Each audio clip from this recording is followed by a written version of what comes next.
И не могу представить себе жизнь без спорта.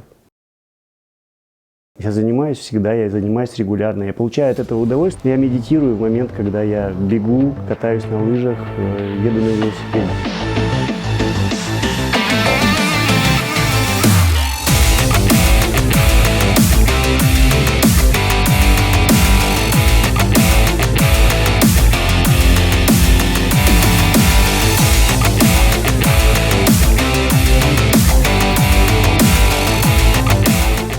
Спорт в моей жизни присутствовал всегда. Как мне рассказывают мои родители, я еще не умел ходить, но там отец устраивал соревнования с детьми его друзей, кто из нас дольше провисит на перекладине. Отец у меня очень хотел, чтобы я стал велосипедистом, но достаточно такое серьезное падение, несколько операций, реабилитация именно посредством лыж.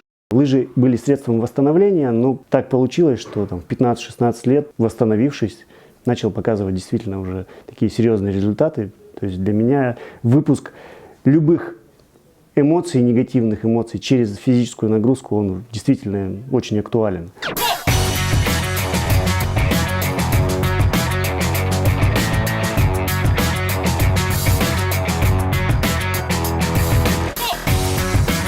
'98 год. Первая уральская сотня, она тогда не называлась железной, она была просто уральская сотня. Главный приз $1000. В те годы это было действительно что-то невероятное. 16-17 лет для меня, человека, спортсмена, показывающего уже достаточно такие стабильные, высокие результаты, мне хотелось участвовать, но мой тренер, мой отец просто не пускали меня, потому что это действительно могло стать губительным для спортивной карьеры, для неокрепшего юного организма. Но, видимо, тогда еще это запало. Хотелось поучаствовать, хотелось именно выиграть. Здравствуйте, друзья! Поселок Пайн-Крик. Уральская железная сотня на лыжах. Блестящие марафонские соревнования, которые проводит мой друг и кумир Иван Алыпов. И когда Ваня выигрывал свою олимпийскую медаль, как вдохновенно я говорил, что вместе с папой Ваня Алыпов зимой на велосипеде, летом на лыжах, но я даже представить не мог, что Ваня будет в числе организаторов такого мощного соревнования. 100 километров на лыжах, Уральская железная сотня. Это так же круто, как Уральская ночь музыки. Сейчас я понимаю прекрасно, что целью не будет победа. Я никогда в жизни не проезжал за один раз 100 километров на лыжах. Я знаю, что я это сделаю, но сам факт того, что я не ездил сотку на лыжах, вот у меня червячком в душе подначивает и говорит: Ваня, надо. Ты все-таки должен это сделать, потому что, организовав уже 2 сотни, 3-я, может быть 4-я, она должна стать той, на которой я все-таки преодолею сотню.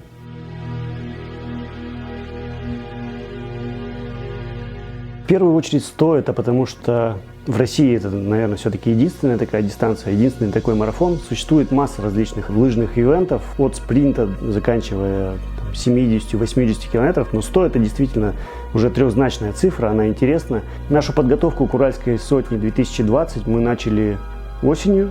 Дизайнер начал рисовать, мы начали готовить сайт, мы начали готовить площадку для регистрации. А конструкции Toyota выставляйте на 3-м километре на пригорке. Принято. Очень благодарна Ивану Алыпову за то, что выбрал нас, Toyota Центр Екатеринбург-Юг. Принципов Toyota совершенно невозможно. Поэтому мы здесь, поэтому мы поддерживаем мероприятие это. И очень рады участвовать здесь в качестве генерального партнера. Медали, которые делает кузнец своими руками.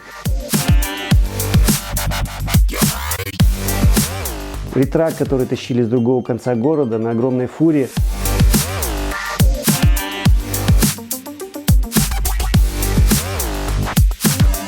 Каменные кубки, которые точно так же делались вручную, из камня, из железной руды, которую добывают на Урале. Ребята, вы поставите этот кубок к себе на камин и будете всю свою жизнь потом своим детям, своим внукам рассказывать о том, что я был на Урале. Мне подарили вот такой кубок, который сделали руками. Он действительно становится ценностью.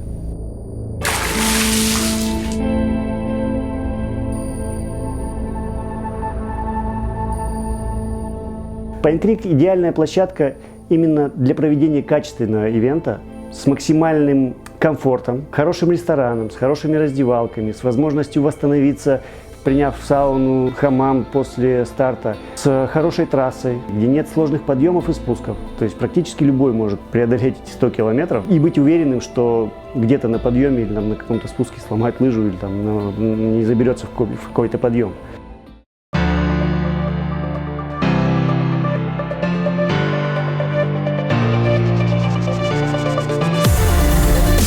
Почему люди участвуют? Это возможность путешествовать, то есть приехать из другого города в Екатеринбург. Достаточно интересный город с богатой историей, с интересными различными местами, которые можно посетить. Это встреча с друзьями, это возможность не просто путешествовать, а путешествовать именно с какой-то целью. Не просто, условно говоря, посетить храм на Крови, там, Ганину яму, да, и узнать о истории Урала. Готовиться к этой поездке на протяжении достаточно долгого времени, взять себя в определенный тонус, в режим, выходить каждый там, день на тренировку, заставлять себя держать себя в хорошей спортивной форме, развиваться и тем самым вот этой цели достигать.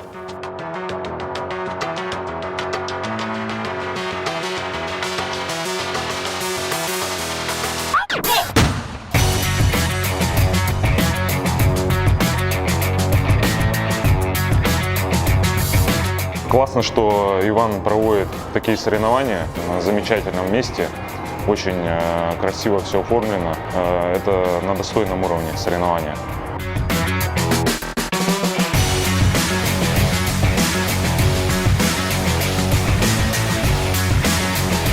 Есть с чем сравнивать то, что есть в Европе и в других регионах.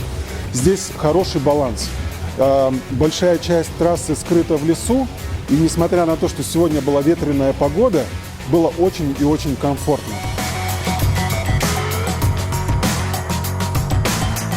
Видно, что трассу сделали хорошо, на 5 с плюсом. Иван молодец, Иван постарался, трасса интересная. На первый взгляд кажется, что она простая, но на самом деле нет. Трасса равнинная, постоянно надо работать, и здесь очень важно не переоценить свои силы, а вовремя передать эстафету.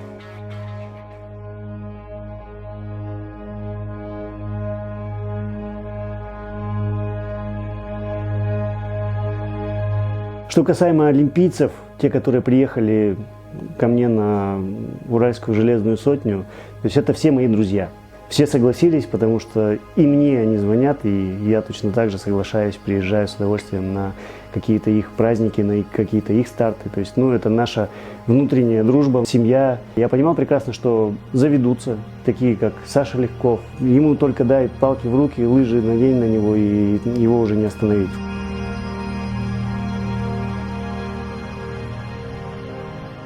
Очень здорово, что они несут позитив. Многие хотят с ними пообщаться, сфотографироваться. Никто из них никогда не откажет сфотографироваться с ребенком, да, подписать открытку и так далее. И это тоже своего рода дополнительный мотиватор. Просто встать на старт с олимпийским чемпионом, а в некоторых случаях даже, может быть, кого-то и обыграть.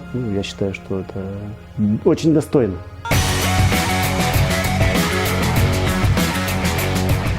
Сотня, она для того, чтобы люди могли приезжать, общаться, встречаться с очень интересными людьми, со знаменитыми спортсменами в прошлом, с яркими бизнесменами, успешными, с блогерами, с теми людьми, которые сейчас являются такими менторами, которые являются лидерами общественного мнения. И в данном случае спорт и сотня – это как раз именно место встречи. Место возможности посмотреть на других и показать себя. Потрясающее ощущение, потому что я за сегодняшний день сделал годовой объем своих тренировок. Это у меня 5-я тренировка была, и я настолько возжелал быть здесь сегодня вместе со всеми участниками, что в голове это 100 километров уложилось очень хорошо. Мне сложно говорить за тех, кто бежал сотню, но глядя на них, у меня просто к ним огромное уважение. Несмотря на то, что я профессиональный спортсмен, но сегодня понимаю, что без определенной подготовки я не могу выйти на старт. Я немного сегодня катаюсь, но перед ними я просто снимаю шляпы, перед ультрамарафонцами реально. Ребята все уже в возрасте, многие, может быть, я не знаю, занимались они профессиональным спортом или нет, но это сила воли, такой пример для своих детей, для окружающих, для друзей, для себя лично в первую очередь, что ты это можешь. До 50-го километра я так пытался, наверное, там поймать этот свой темп. И в какой-то момент даже было очень тяжело, в районе там 40-50 километра. А вот после того, как экватор перевалили, все как по маслу пошло. В ритм, четко, с хорошим настроением, прям открылось второе дыхание, и я кайфанул. В целом, как бы задачу ставить, попробовать, что это такое, вот, потому что, допустим, я для себя 5 километров даже на тренировках не делал. Когда ставит человек задачу, то уже сам организм мотивируется, то есть он под эту задачу подстраивает сам себя.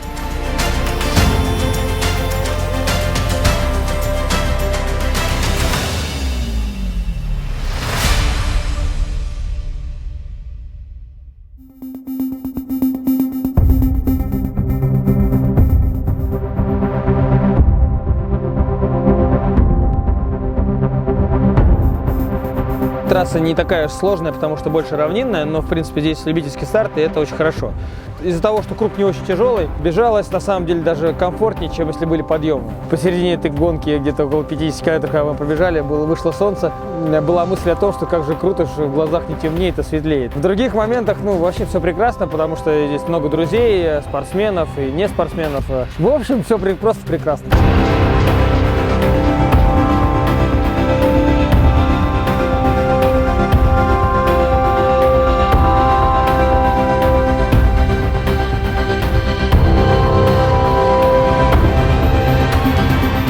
Мысли о том, что нужно сделать именно в формате эстафеты и разбить 100 километров на 2 участников, для многих 100 все-таки это много. Была масса предложений сделать команду из 3 человек, из 5 человек, но мы все-таки стоим на своем, на том, что это должно быть действительно все-таки испытанием. А формат того, что можно проехать 5 и 95, это все-таки возможность поучаствовать абсолютно всем, действительно бороться.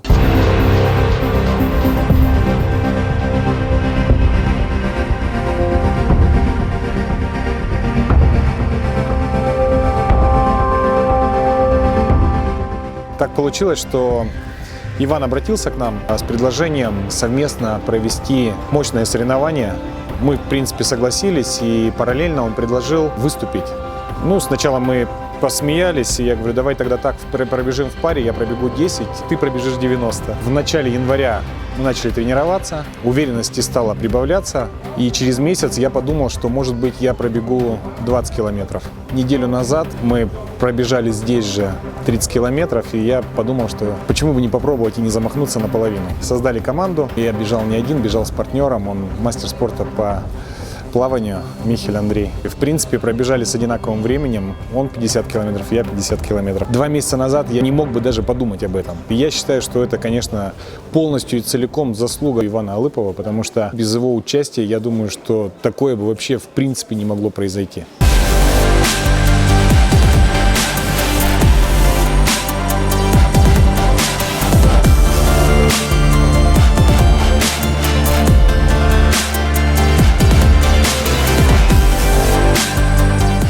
С точки зрения лимита по возрасту старших участников, его нет. То есть на сегодняшний день участник за 60, который регулярно катается на лыжах и правильно подойдет к данному соревнованию, я думаю, что у него нет каких-то проблем преодолеть 100 километров.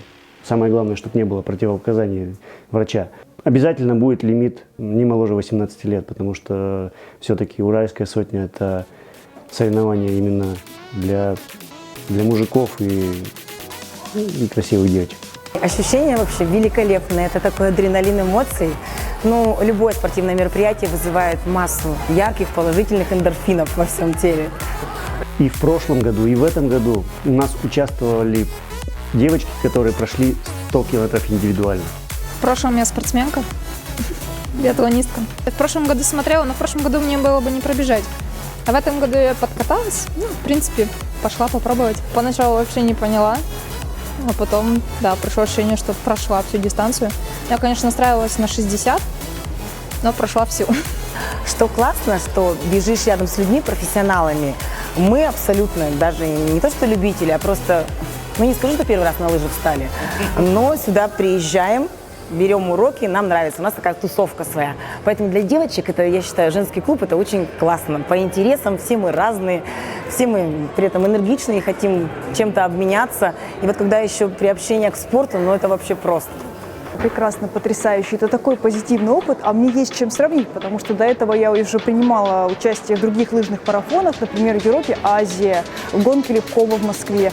И могу сказать, что этот мой фаворит, это был лучший, потому что мне очень нравится качество трасс, качество организации, как все было много, вкусно, красиво, позитивно, какие все были веселые, милые. И было очень легко, приятно, я получила огромное удовольствие. Поэтому в следующий год ждите еще раз.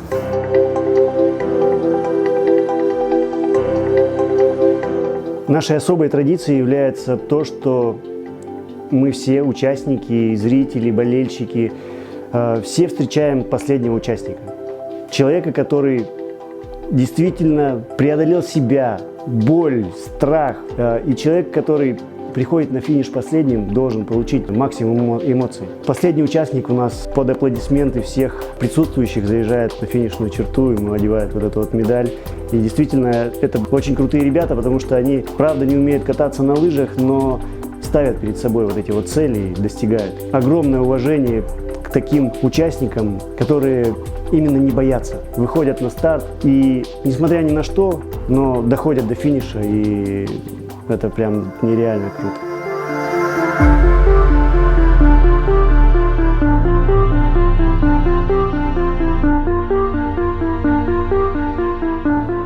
Уральская сотня – это действительно круто. Это возможность проверить себя, это возможность встретиться с интересными людьми, те, которые, такие настоящие целевики, которые ставят перед собой действительно изначально, может быть, какие-то недостижимые цели, да, но и добиваются их. Крутость именно сотни в том, что это не как везде. Это уникальная медаль, это уникальная дистанция, это уникальное место Pine Creek, это уникальный Урал, уникальный с точки зрения соединения двух частей света, Европы и Азии.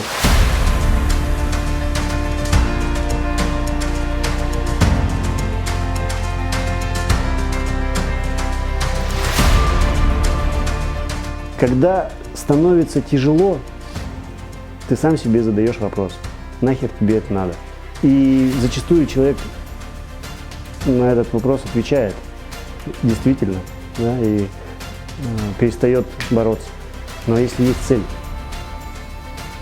и есть второй человек, который говорит, да ты же обещал, ты себе обещал, ты обещал своей семье, ты тренировался на протяжении полугода, не уделяя внимания своей семье, уезжая от детей, от жены на какие-то там старты, соревнования, сборы, тренировки. После работы до ночи ты там где-то бегал, катался на лыжах и так далее.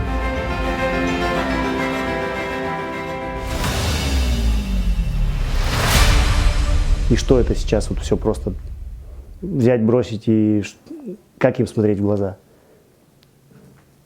Это главное. Главное остаться честным перед собой. Взял слово, держи.